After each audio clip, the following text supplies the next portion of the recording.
우리 인생의 잔 무엇으로 채우시려 합니까? 모래알같이 자잘한 것으로 꽉 채우시려 합니까? 그보다 조금 난 조그만 돌들로 채우겠습니까? 그 돌들 여기에 채우면 한 1000알 넘을 거예요. 1000가지 일들로 분산된 인생을 살겠습니까? 이 인생의 잔에 단 3가지 중요하고 필요한 것을 채워 그 삶을 중심에서 산다면 무엇을 여기에 넣으시겠습니까? 돈, 친구, 가족, 명예, 취미, 무엇을 가장 중요한 내 인생의 3가지로 삼고 싶으십니까? 아니, 무엇을 중요시 여기며 살아오셨습니까? 오늘 본문은 우리 인생에 중요한 3가지가 있다 일러주고 있는데, 다시 한번 말씀을 통해서 과연 나는 그 중요한 것을 함께 중요시 여겼는지 아닌지 격려 또는 새로운 도전을 받는 시간이 되시기를 축원합니다. 첫 번째 필요한 것은 넘치는 은혜입니다. 은혜란 것은 자격이 없는 자에게 주어지는 엄청난 하나님의 호의, 후덕함이십니다. 풍성한 사랑입니다. 전혀 받을 자격이 없는 자라는 것을 기억하십시오. 그것이 은혜예요. 이 은혜는 죄와 허물로 죽었던 우리들을 구원하는 은혜가 있고, 이 은혜는 우리의 모든 삶의 때마다 필요한 은혜가 있습니다. 물론 하나님께서는 이미 해와 공기와 또 물과 이 모든 우주 만물을 통해서 일반적인 은혜를 다 베풀고 계십니다마는 특별한 구원의 은혜가 있습니다. 에베소서 2장 4절 5절 말씀에 긍휼의 풍성하신 하나님이 우리를 사랑하신 그 큰 사랑을 인하여 허물로 죽은 우리를 그리스도와 함께 살리셨고 너희가 은혜로 구원을 얻은 것이라. 여러분, 이 구원의 은혜에는 그냥 하나님의 능력만 가지고 되어진 은혜의 베품이 아닙니다. 우리가 너무나도 죄 가운데 있어 치러야 될 죄값이 있기 때문에 우리에게 주님께서는 그 놀라운 은혜를 베푸시기 위하여 독생하신 하나님의 아들 예수 그리스도가 죽으셔야 되는 그 희생이 있는 은혜입니다. 이 은혜, 그래서 이 구원의 은혜를 생각할 때 바리새인들은 전혀 감각이 없어요. 왜냐하면 자기들이 죄인이 아니기 때문에 그래요. 죄인이 아닐 뿐만 아니라 의인이기 때문에 죄의 문제, 그래서 십자가의 죽음, 이런 것들은 자기들에게 와닿지가 않는 것이에요. 그러나 세리와 창기들, 죄인들은 보세요. 가슴을 치는 거예요. 가슴을 치는 거예요. 소망이 없는데요, 다 침뱉음인데요, 다 사람들이 발로 짚는 그런 버려진 인생인데요, 근데 나를 소중하게 여기고 나를 살려주고 용서해주고 새롭게 하는, 아니 지금 하나님의 엄청난 심판의 성과 앞에서 바들바들 떨고 있는 것이에요.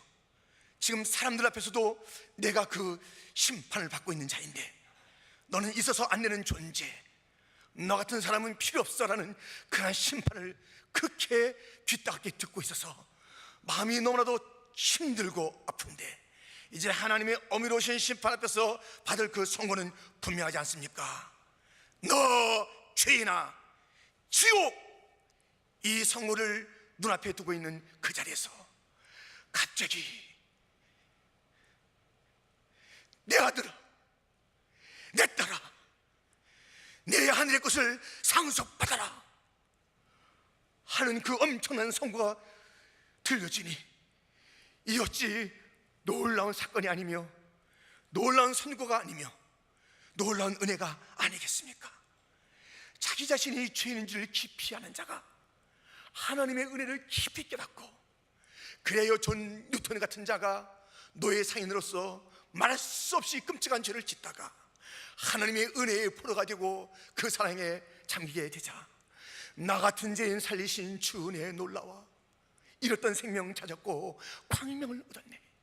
이제껏 내가 산 것도 주님의 은혜요, 또 장차 나를 본향에 인도해 주실 그 주님의 은혜를 노래하였던 것입니다. 하나님의 이 구속의 은혜를 아십니까? 그 은혜를 알기 위해서 내가 얼마나 처절한 죄인인 것을 알아야 해. 내가 얼마나 소망이 없는 자인 것을 알아야 돼. 내가 행한 일이 얼마나 무서운 것을 알아야 돼요. 아이들도 마찬가지입니다. 잘못한 것 없는데 엄마가 잘했다 칭찬하고 아이고 그래 용서해 준다 그러면 그게 감각이 없어요. 그러나 엄청난 잘못을 졌는데 엄마가 와서 너 힘들었지? 그래 이제 괜찮아 용서해 줄게, 자 힘을 내라. 그런다면 그 말할 수 없는 감동이 평생 할 것입니다. 왜 우리가 은혜에 대한 감동이 없는가? 내가 얼마나 큰 죄인 것을 모르고 그냥 지나왔기 때문에 그래요. 다시 한번 구원의 은혜를 베푸시는, 자기 희생에 놀라운 은총을 베푸신 주님의 손길을 꼭 붙잡고 은혜의 삶을 걸어가는 복된 성도가 되기를 주님의 이름으로 축원드립니다. 주님의 은혜는 이렇게 구원뿐만 아니라 삶에도 필요해요. 베드로전서 5장 10절 말씀, 모든 은혜의 하나님 곧 그리스도 안에서 너희를 부르사 자기의 영원한 영광에 들어가게 하신 이가 잠깐 고난을 받은 너희를 친히 온전케 하시며 굳게 하시며 강하게 하시며 터를 견고케 하시리라. 이미 영원한 영광에 들어갔음에도 불구하고 고난이 있는 인생이래요. 근데 그걸 잠시라고 다시 표현하고 있어요. 잠시 고난이 있을 것이다. 구원의 은혜를 받은 자요, 잠시 고난이 있을 것이다.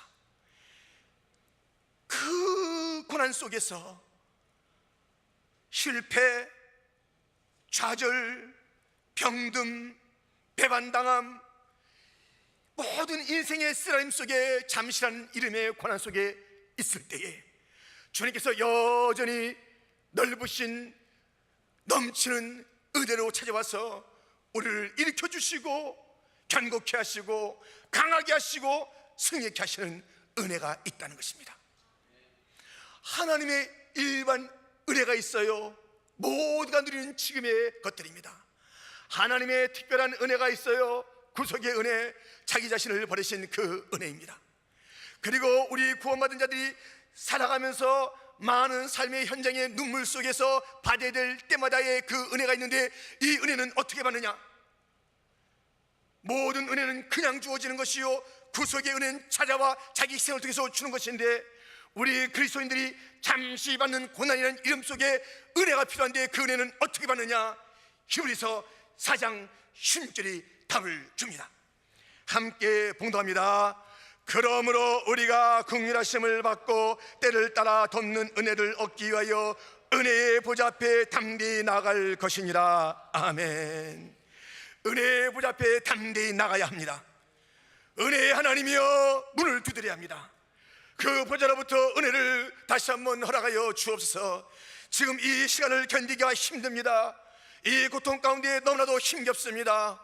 은혜의 주님이여, 넉넉히 풍성하게 넘치게 은혜를 베풀어 주시는 내 아버지여, 은혜를 주옵소서. 은혜의 자리 앞에 가서 은혜를 구하라는 것입니다. 여러분이 있는 자리가 지금 은혜의 자리입니까? 은혜의 자리입니까? 담대하십시오. 우리 예수님께서 이미 사인해 주었습니다. 주님의 서명을 가지고 나가면 얼마든지 아버지께서 결제해 주도록 돼 있는 그 십자가, 그 사인을 가지고 보혈의 은총을 가지고 나가면 됩니다. 왜 주저주저하며 은혜를 더 충만히 받지 못하는 초라한 인생으로 삽니까? 하나님은 은혜로우신데 은혜의 보좌 앞으로 오라. 돈 없는 자도 오라. 목 마른 자도 오라. 와서 사 먹어라. 값없이 사 먹어라. 먹어라 말씀하시는 은혜의 주님이 계신데 왜 우리는 빈궁한 삶을 살고 있습니까? 왜 우리는 고생하는 삶을 살고 있습니까? 왜 우리는 그렇게 어려운 삶을 살고 있습니까? 사람들이 말할 것입니다. 우리의 빈궁함을 보고, 우리의 실패를 보고, 우리의 아픔을 보고, 우리의 좌절을 보고, 너 안 됐네, 인생 끝났네, 너 참 힘들구나, 예수 믿는데 참 딱하게 됐어, 그렇게 말할 때에 말해 주십시오. 나는 실패했다, 지금 어렵다, 정말 인간적으로 눈물이 펑펑 난다. 그래서 다 끝난 것이 아니다. 하나 있는 것이 있다. 넉넉한 하나님의 은혜가 내게 남아있으니 너 걱정도 하지 말아라. 할렐루야. 하나님의 넘치는 은혜는 언제나 우리 앞에 있습니다. 구하면 주어집니다. 담대하게 나가서 그 은혜를 구하십시오. 내가 있는 이 자리가 은혜의 보좌핀지 아닌지를 분별하십시오. 은혜 받지 못할 자리에 있는 자가 있는 것이에요. 불러도 주님 앞에 나갈 수 없는 그 목소리, 그 자리가 있는 것이에요. 믿음이 없는 자리, 절대 은혜가 없는 그 자리에 있으면서 은혜를 구해 보십시오. 은혜의 보좌, 이 성전에 나왔습니다. 주일 예배에 나왔습니다. 지금 바르게 나온 것입니다. 믿음으로 구하기만 하면 은혜의 문이 열려질 줄 믿습니다. 은혜의 샘이 솟아 우리를 적실 줄 믿습니다. 이 은혜를 다 누리시는 복된 성도가 되기를 주님의 이름으로 축원드립니다. 은혜만 있으면 돼요. 은혜만 있으면 돼요. 다 없어도 하나님의 넘치는 은혜만 있으면 우리는 됩니다. 우리에게 또한 필요한 것이 무엇일까요? 두 번째는 넘치는 착한 일입니다. 오늘 본문을 보면 8절에 이렇게 되어 있습니다. 하나님이 능히 모든 은혜를 너에게 넘치게 하시나니, 은혜가 넘친다라고 오늘 본문은 일러주고 있지요. 이는 너희로 모든 일에 항상 모든 것이 넉넉하여 모든 착한 일을 넘치게 하려 하십니다. 이 넘치는 은혜를 받은 자들에게 착한 일에 넘침이 있어야 된다는 것이에요. 지금 이 고린도후서 9장의 배경은 마게도냐 지역의 성도들이 어려움을 당할 때 이 고린도 지역에 있는 성도들이 도와주는 그 배경을 갖고 있는 말씀입니다. 지금 이 고린도 교회 성도들이 넘치는 은혜를 받았다면 넘치는 착한 일을 해야 된다는 것이에요. 이 착한 일의 내용을 보십시오. 9절 말씀에 기록한 바 저가 흩어 가난한 자들에게 주었으니 그의 의가 영원토록 있느니라 함과 같으니라. 흩어서 가난한 자에게 주는 것이 착한 일이래요. 이것이 넘치게 있어야 된답니다. 흩어서 가난한 자에게 주는 것, 그것은 선택 아닌가요? 그건 할 수도 있고 안 할 수도 있는 것 아닌가요? 여러분, 그게 아니래요. 우리 인생에 넘치는 은혜가 있었고 또 필요하고 그것을 구하여 살듯이 이 넘치는 착한 일, 넘치는 선한 일 꼭 필요하다는 것입니다. 아니 지금 시편 112편을 인용한 이 고린도후서 9장 9절의 말씀에 보면 가난한 자들에게 흩어서 나눠준 것이 영원한 의가 된다는 것이에요. 벌써 이 말씀이 좀 심상치 않지 않습니까? 아니 나눠주고 구원해줬으면 도와줬으면 됐지, 그것이 영원한 의와 연결되어 있대요. 더 살펴볼까요? 디모데전서 6장에 있는 말씀입니다. 18절 19절 말씀. 선한 일을 행하고 선한 사업에 부하고 나눠주기를 좋아하며 동조하는 자가 되게 하라. 이것이 장래의 자기를 위하여 좋은 터를 쌓아 참된 생명을 취하는 것이니라. 아니 선한 일, 착한 일, 나눠주는 일, 동조하는 일이, 이것이 영원한 생명과 연결이 되어 있다는 것이에요.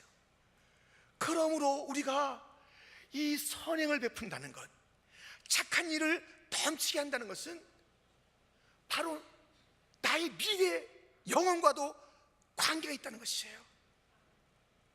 여러분, 한번 놀라운 말씀을 보시겠습니까? 놀라운 말씀을 보시려면 저를 보지 마시고 한번 성경을 보세요. 성경 10절 말씀 같이 한번 읽어보겠습니다. 함께. 심는 자에게 씨와 먹을 양식을 주시는 이가 너희 심을 것을 주사 풍성하게 하시고 너희의 의의 열매를 더하게 하시리니. 아멘. 하나님께서 넘치는 은혜를 주시는데요, 그 넘치는 은혜는 두 가지를 품고 있어요. 하나는 내가 먹을 것이 거기에 있어요. 내가 넘치게 먹으래요. 잘 먹으래요. 또 하나는 거기에 씨가 있다는 거예요. 씨가. 이거 먹는 게 아니에요. 먹으면 큰일 나요. 농부들도 아무리 배고파도 다음에 씨 뿌릴 것까지 먹지는 않습니다. 그것까지 다 먹어버리면 다음에 자기와 자기 자녀들이 다 굶어요.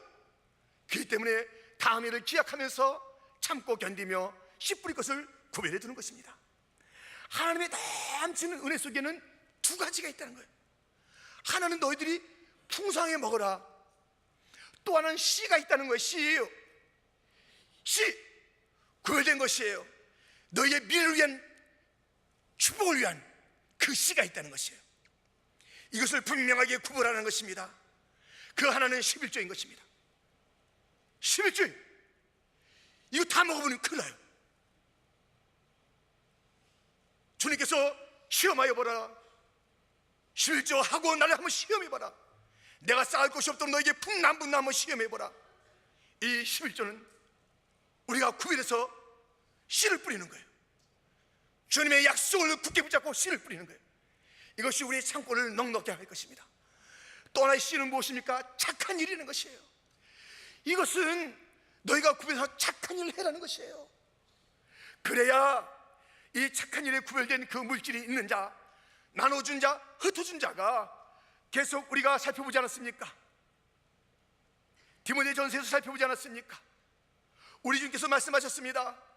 너희가 그냥 너희 것으로 놔두면 종과 동록이 다 녹슬어버린다. 이거 줘야 될 것인데 유통기한 다 지나도록 그대로 붙잡고 있으면 썩어버려. 음식 썩듯이 썩어버려. 너희 것 안 된다고 주님께서 말씀했습니다. 빨리 던져라. 빨리 흩어라. 빨리 가난한 자에게 나눠줘라. 이것은 그것이 쓰임받으면서 끝나는 것이 아니라 반드시 하늘의 창고에 보물로 쌓으리라. 너와 네 자손이 잘 되리라. 구별하라고 한 것을 너가 함부로 다루지 말아라. 여러분, 11조와 구제는 함부로 할 것이 아닙니다. 함부로 해서는 절대 안 되는 것입니다. 이것은 거룩한 씨입니다. 내가 사는 씨입니다. 내 자손이 사는 씨입니다. 이것에 불분명한 자들은 하늘의 문이 닫히고 말아요. 그 해도 먹기가 힘들어요. 다음에 기할 수가 없어요.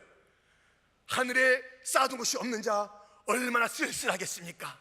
다른 자들은 다 쌓아둔 곳이 있는데 재물을 이 땅에서 흩었는데 하늘에 쌓여있는 거예요.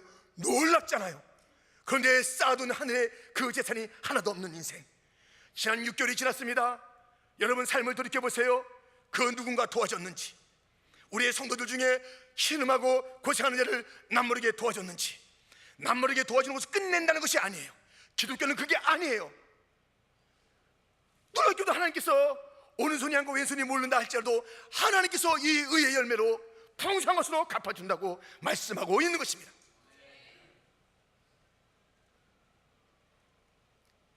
주님, 지난 6개월 동안에 나눠준 게 없지요. 아시잖아요. 나는 정말 나눠줄 게 없었다고요. 거짓말이에요. 거짓말이에요. 아니면 잘못한 거예요, 자기가. 왜 거짓말이면 주님께서 넉넉히 다 풍성하게 은혜를 주시는 주님께서 넉넉하게 다 주었는데도 불구하고 이거 대가 다 먹을 거죠? 다 먹어버린 거예요. 다 숨어 있는 거예요. 다 자기 창고에만 쌓은 거예요. 놀라운 것이 주어졌는데도 불구하고 자기만 먹고 있어요. 여러분, 다음 세대가 이제 닫혀지는 거예요. 우리 앞 세대는 11조 열심히 했고 구제했고 불쌍한 자 기양 지나지 않았습니다. 근데 우린 더 여유가 있음에도 불구하고 다 이 풍성한 것이 내 것인 줄 아는, 있음에도 불구하고 안 나눠주는 거짓말쟁이든가 11조 생활 바로 하지 아니하고 구제하지 아니하고 아니면 은혜의 보좌 앞에 나가서 담대하게 문을 두드리지 않은 불순종 때문에 지금 나눌 게 없는 거예요. 나눌 게 있다니까요. 지금 풍성하게 주어졌어요. 정말 없습니까? 아무리 계산해도 내 꼭 필요한 거 쓰고 꼭 할 것을 했는데도 남는 게 없습니까? 왜 은혜의 보좌 앞에 나가서 우리의 풍성하시고 부여하신 하나님께 구하지 않았습니까? 은혜의 보좌 앞에 담대히 나가서 구하라고 그러는데 왜 구하지 않은 것이에요? 11조만 드리면 주님께서 쌓을 것이 없도록 부어준다고 약속했는데 하나님이 그 약속을 어기시는 분으로 여러분 만홀히 여기십니까? 하나님은 그렇게 우습게 여기십니까? 하나님 분명하신 분이에요. 그 말씀에 신실하신 분인 줄 믿습니다. 시원치 않으시는 분입니다. 말씀을 잊어버리지 않는 분이십니다. 그 말씀대로 순종해 보십시오. 여러분 주 앞에 나가서 간구하십시오. 우리 교회가 더 부유한 교회가 되어야 되겠습니다.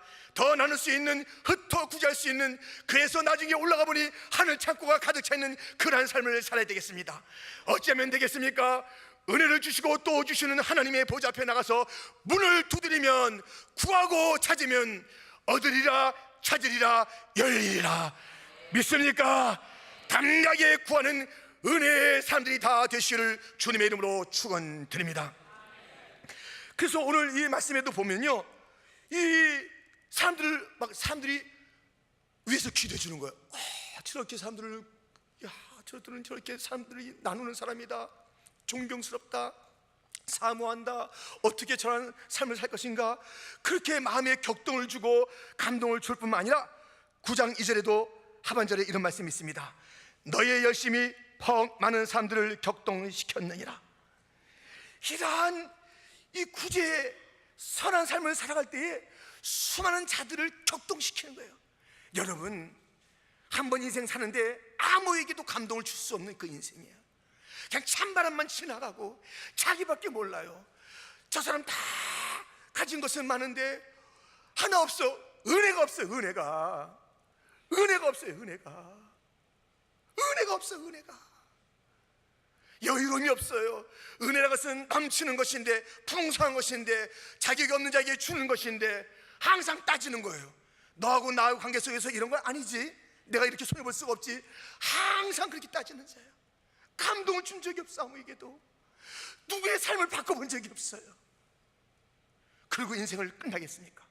기독교는 그게 아니잖아요. 은혜를 갖다가 우리가 무수한 은혜를 받았는데 그 은혜가 나에게만 있는 것이 아니라 내가 충분히 먹고 내 또 그 뿌리 씨가 있으니 하나님 앞에서는 11조요, 다른 자에게는 구제라는 것이 엄청나게 주어져 있은 이 약속의 말씀을 그렇게 누리지 못하고 언제나 자기밖에 모르는 인생들, 하얀 산도 감동시키지 못하는 그 인생.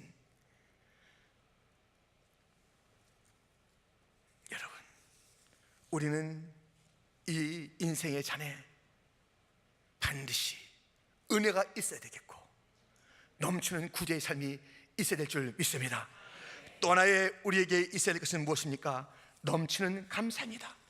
오늘 본문은 넘치는 은혜에 대해서, 넘치는 하나님의 은혜, 넘치는 구제에 대해서 말하고 있습니다만은 감사 여러 차례의 감사를 이야기하면서 12절 하반절에는 사람들이 하나님께 드리는 많은 감사를 인하여 넘쳤느니라. 감사 또한 넘쳐야 한다라고 일러주고 있습니다. 감사가 넘치는 인생이 돼야 한다는 것입니다. 마태복음 20장에 보면 그 포도원 품꾼들에 대한 이야기가 나옵니다. 그냥 할 일 없는 자들을 그 포도원 주인이 불러내는 겁니다. 자, 이리 와라. 9시부터 12시, 3시, 5시 이렇게 할 일이 없어서 하루 어떻게 보내나, 어떻게 내가 먹고 사나, 그런 인생들을 하나하나 부르는 거예요. 부를 때 약속한 게 있어요. 처음에부터 한 데나리온, 알겠지? 한 데나리온. 그렇게 해서 약속해서 이제 일하면서 하루를 다 지나가게 됩니다. 그런데 아침부터 온 사람이 땀을 딱 닦으면서 보는데 저 친구 좀 늦게 들어와요. 늦게 왔구나. 왜 지금 왔을까? 뭐 하다가 왔을까? 궁금하지만 자기 일 하고서 일을 마치는데, 자, 이제 일당을 주는 시간입니다. 주는 거예요. 근데 거꾸로 주는 거예요. 늦게 온 사람부터 주는데 딱 주는 거 보니까 분명히 봤어요. 한 데나리온. 눈에 번쩍 뜨는 거예요. 저 친구가 1시간에 일했는데 한 데나리온. 난 지금부터 몇 시간 한 거야? 몇 곱하기 몇 하면서 그걸 갖다 받을 생각을 지금 하고 있는데 뚝 주는데 똑같이 여기도 한 데나리온 주는 거예요. 그래서 아니, 이 지금 뭡니까 주인님? 왜? 잘못했어? 아니, 지금 늦게 와서 지금 1시간밖에 일 안 했는데 한 데나리온 저도 아침부터 나 너한테 한 데나리온 준다 그랬는데 그건 맞게 맞는데요. 이거 공평하지 않지 않습니까? 마태복음 20장에 원망했다 그랬어요. 난 내 것을 가지고 준다. 너는 선한 나를 왜 악하다고 말하느냐. 우리 보세요. 처음에 은혜로 자기가 정말 오도 가도 할 수 없는 그 인생이었는데 부름받아서 한대례원의 그 축복을 받게 돼서 랄랄랄라 하면서 감사하면서 하다가 갑자기 다른 자하고 비교해보면서 원망으로 바뀌는 거예요. 하나님이 바뀌지 않았어요. 주님이 바뀌지 않았어요. 다른 자하고 비교해보더니 감사 찬송할 자가 원망으로 바뀌는 거예요. 저나 여러분 이민 다 왔잖아요. 한국에서 오고 중국에서 오고 다 왔잖아요. 근데 올 때 뭐 갖고 왔어요? 이민 보따리 2개씩 갖고 왔어요. 이민 가방 2개씩 갖고 왔어요. 3개, 4개 갖고 오려면 페널티 내야 되는 거예요. 대개나 2개 갖고 왔어요. 그런데 지금 잘 살잖아요. 집도 있고 차도 있고 그래도 뭐 은행도 있고 하여튼 뭐 먹고 살고 옷도 있고. 우리가 2개 갖고 왔을 때 주님 제가 이민 갑니다. 주님 날 살려주시옵소서. 나 아는 자도 없습니다. 주여 앉아 있다 할지라도 그가 나를 갖다 어떻게 도와줄 줄 모릅니다. 주님 도와주옵소서. 간절한 마음으로 와서 여기서 하나하나 정치해가면서 감사하다가 갑자기 지내면서 하나님 앞에 원망으로 바뀐 인생들 아닙니까? 왜 살아신 하나님을 악하다고 말합니까? 왜 은혜가 풍성하신 그 하나님을 왜 그렇게 치사한 하나님으로 만들고 있습니까? 왜 자기 시각으로 하나님을 바라보느냐고요? 하나님의 시각으로 바라보세요. 하나님은 언제나 우리에게 은혜로우신 하나님인 줄 믿습니다. 자비의 하나님인 줄 믿습니다. 공평의 하나님인 줄 믿습니다. 주님께서는 언제나 은혜로우신 주님이에요. 그럼에도 불구하고 감사치 않는 인생들인 것입니다. 우리의 감사는 넘쳐야 하는 것입니다. 시편 116편 이 질문을 평생에 들으십시오. 여호와께서 내게 주신 모든 은혜를 무엇으로 보답할까? 내가 구원의 잔을 들고 여호와의 이름을 부르며 내가 주께 감사제를 드리고 여호와의 이름을 부르리이다. 내게 주신 은혜를 무엇으로 보답할까? 얼마나 하나님께서 기쁘시겠어요. 하나님 내게 주신 은혜가 많은데 무엇으로 보답할까요? 무엇으로 보답할까요? 무엇으로 보답할까요? 이 은혜, 우리 주님께서 주시는 은혜가 구원의 은혜요 또 풍성한 은혜라고 말씀하지 않았습니까? 그러므로 그 감사의 분명한 표시는 구원의 잔을 높이 드는 것이에요. 나 구원받았네, 이 잔을 드는 것이에요. 이 복음을 외치는 것이에요. 이것이 감사의 삶인 것이에요. 왜 이 구원을 높이 안 듭니까? 내가 죄인이었다 의인된 것을 왜 얘기 안 합니까? 내가 저 멸망의 자녀였다가 하나님의 자녀된 그 구원을 왜 기뻐하지 않습니까? 왜 감사하지 않습니까? 내가 저 지옥의 형벌 대신 하나님의 영원한 유업을 받게 된 자라는 것을 왜 자랑하지 않습니까? 진정으로 감사하는 자라면 구원의 잔을 높이 들고 자랑하는 거예요. 높이는 거예요. 주님의 이름을. 나는 죽을 자였는데 주님께서 사랑해 주었다고, 그래서 나는 이러한 구원을 얻었다라고 구원의 잔을 높이 들면서 주님의 이름을 외치고 그 복음을 증가하는 것이 진정한 감사인 줄 믿습니다.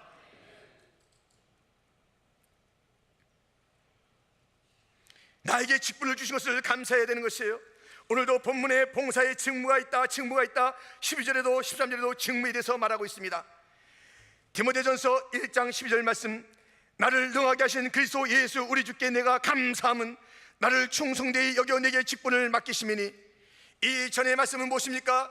바울은 폭행자요 해방자요 핍박자요 천하난봉꾼이었습니다. 그런데 주님께서 충성되이 여기서 직분을 주었으니 감사 또 감사하다는 그 말씀이 이 말씀인 것입니다. 여러분, 내 직분을 감사하셔야 됩니다. 설레는 마음으로 이 직분의 자리에 오르셔서 충성을 다하는 자 되기를 주님의 이름으로 축원합니다. 내 직분에 충성을 다하는 것이 그것이 감사예요. 왜 직분 맡은 거, 저 직분은 왜 나에게는 안 주는가? 다른 사람의 직분을 챙겨하지 마세요. 주님께서 다 그때 필요해서 주는 것이에요. 그것을 주신 이는 당회도 아니고 담임 목사도 아니에요. 단 한 분 하나님께서 나눠주신 줄 믿습니다. 몸된 교회를 통해서 나눠준 거예요. 내게 주신 직분이에요. 내가 어떤 존재였습니까? 다 못난 존재 아닙니까? 다 우리는 정말 그렇게 이 세상에서 쓸모없는 그런 존재 아니었습니까? 그것을 아셔야 돼요. 주님께서 은사를 주시고 직분을 주었다는 것, 자기의 직분이 크든 작든 것에 최선을 다하는 것이 중요한 것입니다. 다른 것에 신경 쓰지 마세요. 다른 자의 직분을 신경 쓰지 마세요. 자기 것을 잘해야 돼요. 자기 것을. 내 직분에 최선을 다해야 되는 것이에요. 직분에 충성함으로 감사하는 자 되기를 주님의 이름으로 축원합니다. 우리의 감사는 또한 성도들이나 교회를 위한 감사이어야 합니다. 빌립보서 1장 3절의 말씀입니다. 같이 한번 읽겠습니다. 내가 너희를 생각할 때마다 나의 하나님께 감사하며. 여러분, 우리가 감사할 것은 교회에 대한 감사예요. 성도에 대한 감사예요. 이 바울은 빌립보 교회를 생각할 때마다 감사한 것이에요. 그 안에 문제가 없었나요? 문제가 있었어요. 요디와 순두계 이런 사람들은 같이 싸우고 있었어요. 정말 힘든 갈등이 아닙니까? 또 정말 자기는 기쁜데 기뻐하지 않고 걱정하고 있는 모습들이 있었어요. 마음에 안 드는 요소가 많이 있었어요. 그렇지만 빌립보 교회를 생각할 때마다 바울은 너무너무나도 감사했다는 것이에요. 기도할 때마다 감사했다고 또 표현하고 있습니다. 기도하면서 이런 교회를 주신 주님 앞에 감사한 거예요. 생각할 때마다 감사한 것이에요. 여러분, 우리가 이 퀸즈 장로교회 생활하면서 원망한다는 것은 그것은 죄예요. 죄예요. 이렇게 좋은 공동체를 주신 주님 감사합니다. 주여, 아름다운 교회를 주셔서 감사합니다. 우리는 완벽하지 않잖아요. 여러분 자신도 저 자신도 다 완벽하지 않아요. 바울이 빌립보 교회를 보고 감사했던 것은 완벽했기 때문이 아니에요.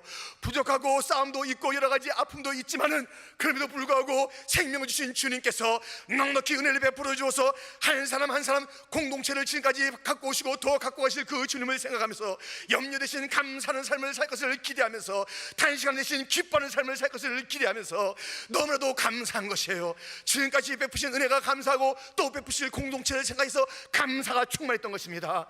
여러분, 퀸즈 장로교를 생각할 때마다 감사가 넘치기를 축원합니다. 성도 한 분 한 분을 떠올릴 때마다 감사가 떠올라야지. 씩씩거리면서 내가 이번 주날 만나면 두고 봐라. 이러면 안 되는 거예요. 죄. 은혜를 모르는 자예요.